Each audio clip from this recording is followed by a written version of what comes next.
Happy Friday, everybody. It's 4 o'clock. That means it's Hippie Chicks Live. And today it is just singular hippie chick. I'm flying solo today, kids. It's just you and me.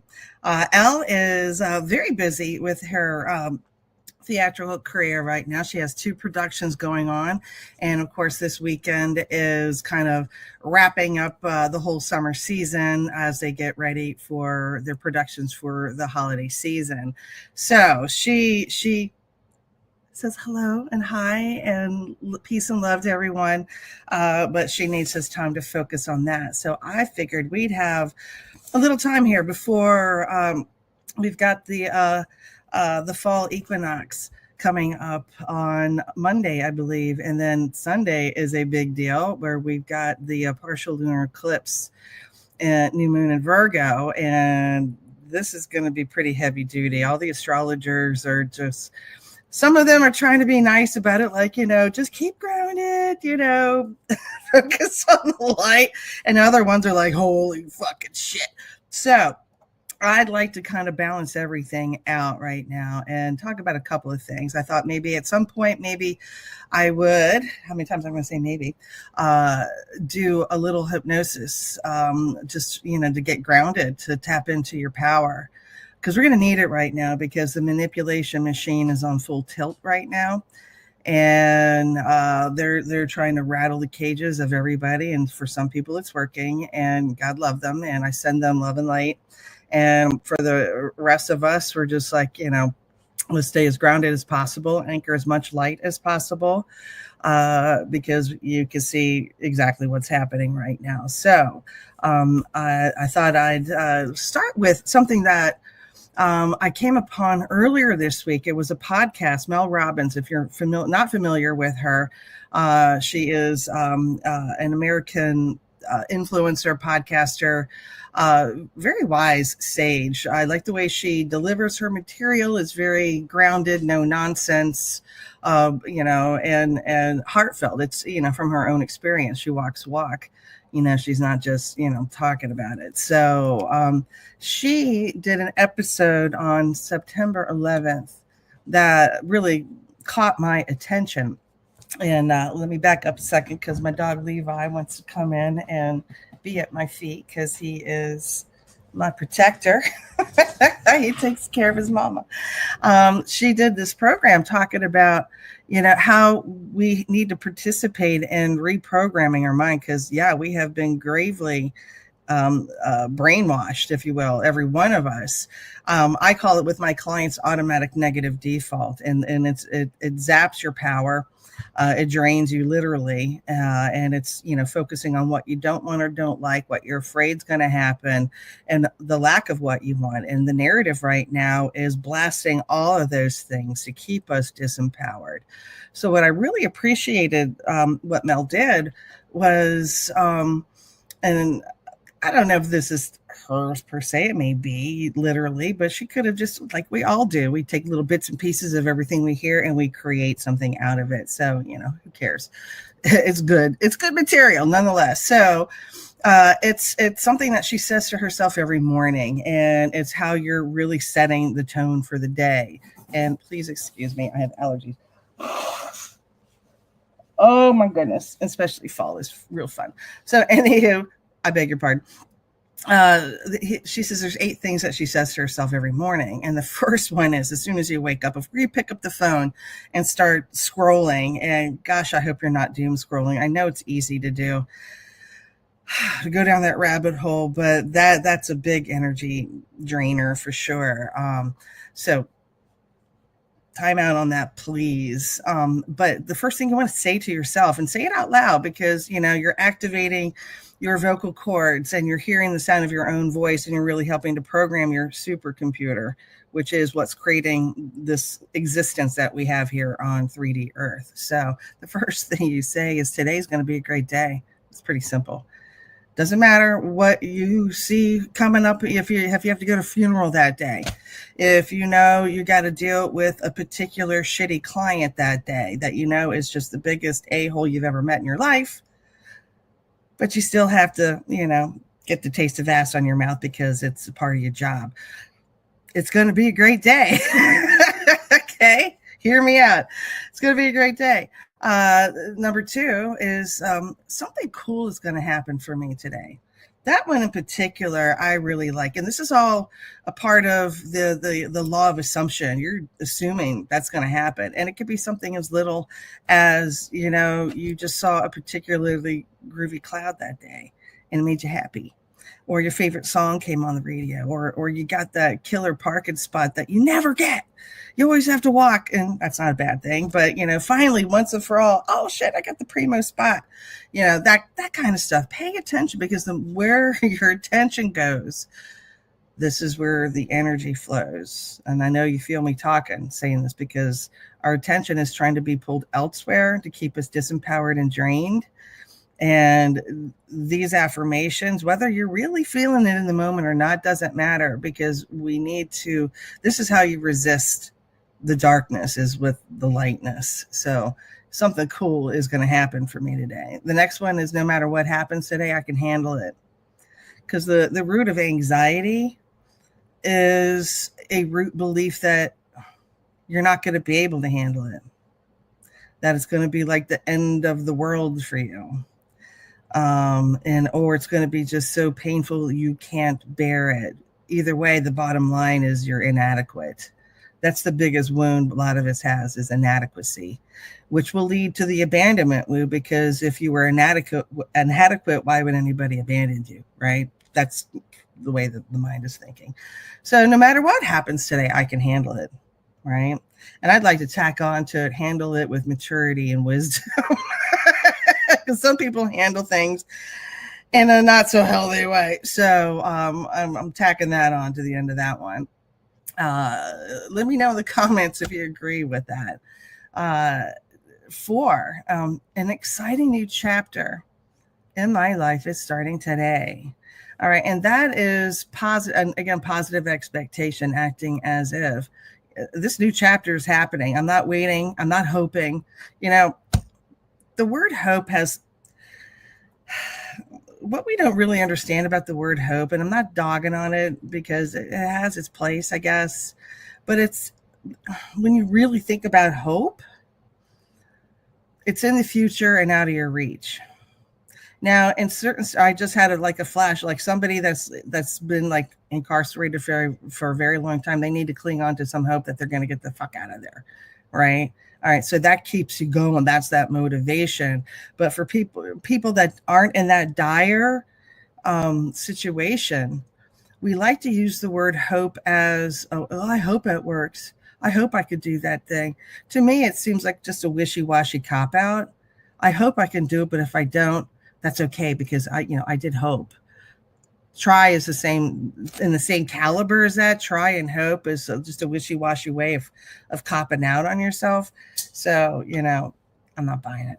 So, anyhow, an exciting new chapter in my life is starting today. Expect it, know it, make it happen. 5, this is a really good one for a lot of people who beat themselves up. Because when we set goals and don't meet those expectations, what do we typically do to ourselves? We beat ourselves up, don't we? Does it work? Does it propel you out of the unwanted behavior or circumstance? No, it doesn't. No, it makes you feel worse, doesn't it? Why do we do that? Everybody does that. I do it to myself. I catch myself all the time. It's like, no, stop that. I'm definitely way better now than I used to be. Because babies aren't born hating themselves or anybody else for that matter, right? So why do we do this? We learn it. It's a learned pattern. We learn it at home. We learn it at school. We learn it through society. It's like some norm that we've agreed to that, oh my God, if you show any kind of self-love, like especially in like school, ooh, well, Kat, you're full of yourself and you're stuck up or you're selfish. And of course, we don't want to be perceived as any one of those things, because that would make us an outcast, right? And of course, it's in our DNA not to be outcast, because that meant certain death. So in our little reptilian minds, our little wrinkly pink computer, we're like, oh, okay, I need to put myself last in order to be accepted. And that is the most disempowering message that we could teach children. One of the most disempowering messages we could teach the children, and we all do it to us, and we all second guess ourselves. It takes us away from our divinity and our sovereignty. So it's a good idea to get out of that pattern because it doesn't help. So give yourself credit. You need to give yourself more credit for how hard that you're trying. And that's number 5. I didn't really get to that now, did I? I said I get off on a tangent sometimes. All right. I need to give myself more credit for how hard I'm trying. Let me repeat that. I need to give myself more credit for how hard I'm trying. And most people don't do that because I need to do enough. I'm not doing enough. I'm not enough. Look at them. They're doing more. I'm doing nothing. Now, your existence is something. That's the important thing. But give yourself credit for everything that you've done and have been doing and will continue to do. Because let's face it, no matter how lush somebody's life is, we came here to experience the contrast, and suffering is a part of that. So give yourself credit for getting through it. Number 6 is I'm allowed to be a work in progress. And that's another kind of goes along with that same, we hang ourselves up on a meat hook if we don't meet these expectations. And a lot of times our self expectations are just wackadoo. Take it one day at a time, be appreciating the fact that you can experience your life. If you're self-sufficient, be appreciative of that. There's so many people out there who aren't. Look at the things that you just take for granted and be grateful for them. And know that you are a work in progress, and every day in every way you just get better and better, because you are evolving, even if you don't think you are. All right, number 7 is if I keep showing up, life will reward me. And that's a good one for people who keep focusing on the disappointments in their life and all the shit that just goes wrong. And I'm going to speak up on that one because I've had a lot of experience with that particular lesson of, getting all excited and going gung-ho and getting into it, and then nothing fucking comes of it. Or if it does, it's a nightmare. But through it all, I just find what my passion is, and I'm not letting anything stop me. This is what is met if it tries to stop me. So I'm going to keep showing up because I know the energy is going to meet me. All right. It is physics. If I keep putting out that energy that I'm here, I'm making it happen. This is my passion. I know, I don't hope it's going to work out. I know it's going to work out, and something really cool is going to come of it. And you keep showing up, and that energy is going to eventually meet you. So there's your miracle. There's your reward. All right. Just keep showing up. And then finally, number 8 is I have an important contribution to make to the world. And there's some people out there that hear that and go, well, what the hell do I have to contribute? All right. I'm just a surly old cuss. I'm just an old sod. I'm a bastard, or I'm just everyone, calls me a bitch, or whatever the case may be. Maybe your contribution is to be the contrast. Ooh, that's a jagged pill to swallow, but it's a part of this environment, isn't it? Some people are here to be the contrast, and this is what we're experiencing right now. So it's all a mirror. It's reflecting what we've been experiencing for the last 1,000, 2,000 years, right? And now it's time for a change. It's time for us to tap into our own power, to know our sovereignty, to really understand our purpose here. And it's not so, well, it is grandiose if you think about it. Just to be alive is a pretty amazing thing. But each individual person is a part of a collective. So you are many in the individual all at the same time. We're all tentacles of the same octopus, if you will. So, when we really understand that, all of this chaos will stop, because it won't have power anymore. I keep envisioning, like, I don't know. It's I can't tell if it's like a quasi mix of humanoids and extra terrestrial people. That's the only way you can call it. People from other places that is not Earth. Because we're stupid if we think that we're the only people here. I'm just, no respect. I can't even be respectful about that because it's just ignorant. Anywho, I keep envisioning, like, these hierarchs that they've been draining. Like, we got hijacked. They've been draining us for this amount of time, and it's coming to an end. It is absolutely 100% coming to an end, and you could feel it. You could feel the desperation and the cheesy tactics that they're taking. I mean, it's cheesy. And the more you start waking up, the clearer you see it. So I think it's important for us to really get grounded and get into recognize our sovereignty. So I want to take a moment here and just kind of do a quick little mini little grounding session, if you will. So if you're driving somewhere listening to this, which I seriously doubt that you are, please pull over. But if you're sitting comfortably in front of your computer, just get comfy, cozy. If you want to get into lay down or whatever, you don't want to be totally too relaxed because that might invite sleep. And this is just more of a proactive kind of visualization meditation type of situation. So just go ahead and get yourself comfortable and just allow yourself to settle in. Take a deep, easy breath in and exhale. And just let each breath peel away the layers of stress as you just get yourself comfortable. It doesn't matter if you've got, stuff going on around you. You can still kind of take that break in that little space inside your head. So just let each exhale be a silent invitation to let go. Just let go of the effort, let go of the noise, let go of the never ending shoulds and the should nots. Because there's nothing to fix right now. There's nothing to solve. There's only this moment, this beautiful pause.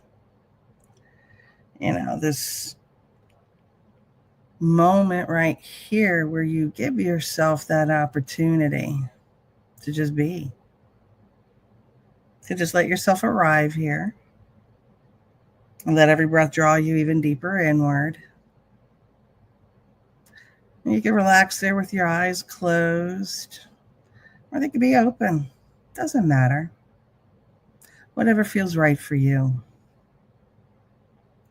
Because what you hear now, your subconscious drinks in like rain on thirsty soil.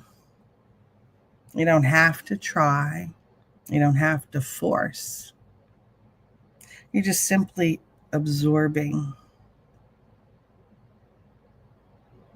Just quietly and effortlessly, naturally. You're just allowing yourself to be rewired right now. You're rewiring yourself. You're becoming unburdened. You are reclaiming what's yours. And you're releasing what you no longer need to carry. The spinning wheels of anxiety, the echoing what ifs, the heavy cloak of not enough, the comparisons that whisper they have it and I don't. No more.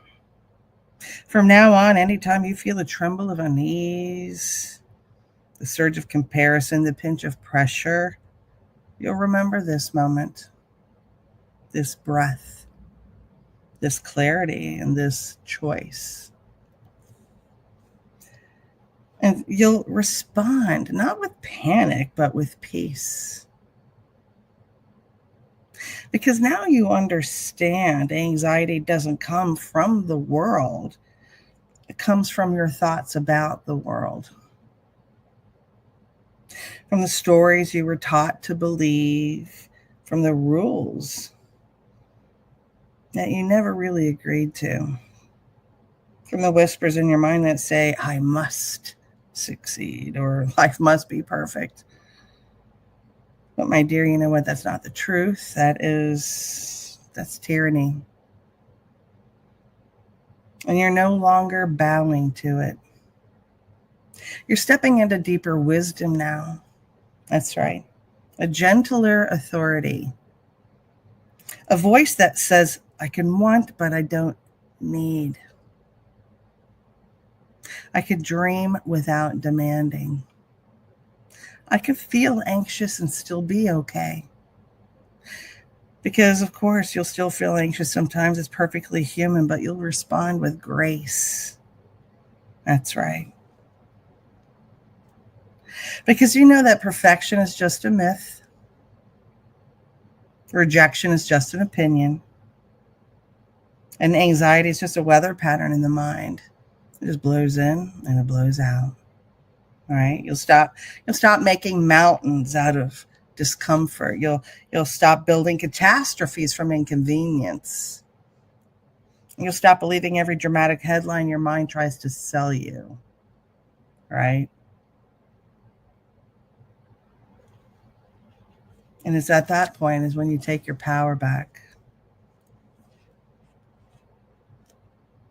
Acceptance will be your anchor. Desire won't rule you. Demand won't drive you. And you'll live with this truth. I don't need anything to be different in order for me to be okay. You'll let go of control. You'll let go of conditions.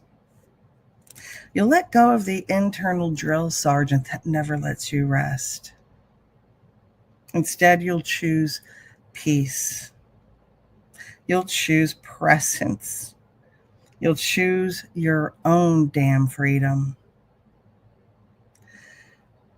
And as you rest in this spacious stillness, just feel how good it is to just stop striving for a moment. To stop fighting your own mind. To stop believing the lies that said you weren't enough already. Because you are. You always have been, and you will continue to be. And now you do remember. You are steady. You are safe. You are sovereign. And now is the moment to rise. That's right. You're doing beautifully. So before we come back into full waking awareness, just let yourself linger here for a few moments in this soft space between worlds to gather what you've experienced, the thoughts, the images, the quiet insights that may have surfaced as you listened to my words and allowed images to appear. Not too fast, not too slow, but just right for you. And you don't need to capture it all. I mean, your subconscious mind has already gathered what matters. And you may find yourself, just thinking a little differently, responding more calmly, feeling more grounded and resourced. I mean, even in situations that used to be challenging to you before. So before we return fully, you just take a moment to reflect, maybe even to just sense the shifts already beginning. The new perspectives beginning to form. A new way of responding that just feels easier, more natural, more like you at your best. That part of you that has always been wise is now maybe a little closer to the surface, right? And you might even imagine now the days ahead unfolding a little differently, a little smoother, a little lighter. As you begin to use more and more of your own inner intelligence and actually trust it. That's right. So take this moment now to just simply let those realizations settle in, like seeds, being tucked in gently into fertile soil. Just trusting what you've received here today will continue to grow and take shape in ways that support you fully. Because your unconscious mind knows exactly what to keep and how to use it in just the right way and just at the right time. That's right. Your brilliant unconscious mind is already at work weaving these shifts into your daily life. And every day you'll find it easier to embody stability, clarity, and confidence and gratitude, genuine gratitude just for your daily experiences. Because your unconscious mind has already begun laying the foundation, strengthening your self-belief, rooting you into the trust of who you are, powerful, present, aligned with your best self. So even long after you listen to me speaking to you, the effects of my words to you with my intention will linger. In fact, they'll even grow stronger. And every day you'll feel more at peace with yourself and with life and with everyone in it, more relaxed about life, and more focused on your preferred state of being, both mentally, physically, and spiritually. That's right. So allow yourself now to come back into full waking awareness, gently rising back from this state of relaxation, bringing with you the calm confidence that you've cultivated here today. Feeling very, very happy with the transformation that is taking place right now. So, my beautiful peace and love warriors, thank you so much for joining us here today, or joining me here today. Me, myself, and I, and my dogs, and my cat. Oh, I got a new cat this week. His name is Nico. He is a very, very sweet cat. And he is getting acclimated. So hopefully someday in the future, you'll see his little tail walking behind me at some point. So thank you so much for joining us. If you're interested in learning more about hypnosis or hypnotherapy, I'm both a clinical and transpersonal hypnotherapist. I have a practice here in Virginia Beach, Hypno Health Solutions. You can reach me at hypnohelpsyou.com. And feel free to reach out, ask me any questions. I'm happy to answer them. But thank you so much for joining me here today. Be safe over this weekend. The energies are going to be kind of all over the place. A lot of endings, a lot of big endings happening right now. So if you're going through some turmoil right now, know that it will be bright and sunny on the other side. You are walking across the rainbow, not the Rainbow Bridge. But it will be sunny on the other side. I promise you, because where we're going, we can't take that heavy energy with us. So I think I'm wrapping up just a little prematurely here. So I'm just going to ramble on just a little bit more and just kind of channel what comes down from me. I'm with. In spite of how crazy things are feeling right now, I think it's necessary for us to do this, to snap out of the mindset that we've been in for such a very long time, because we know in our heart of hearts that it hasn't been normal. And we are moving into our new normal. And I'm very excited about that. And I'm going to do whatever I can to help anchor that light into this beautiful planet, Gaia. And I know the rest of you are as well. Otherwise, you wouldn't be watching new reality TV. Oh, speaking of which, if you're in the Virginia Beach area, go to the oceanfront, the Wyndham Hotel. On between 56th and 57th Street. There is Spirit Fest there. And Will and Karen from the Skeptic Metaphysicians will be there. And they're going to be broadcasting live on New Reality TV tomorrow. So I hope to see you there. So peace and love, everybody. Have a great weekend. Happy fall equinox, autumnal equinox. And we'll see you next Friday at 4 o'clock. Peace and love.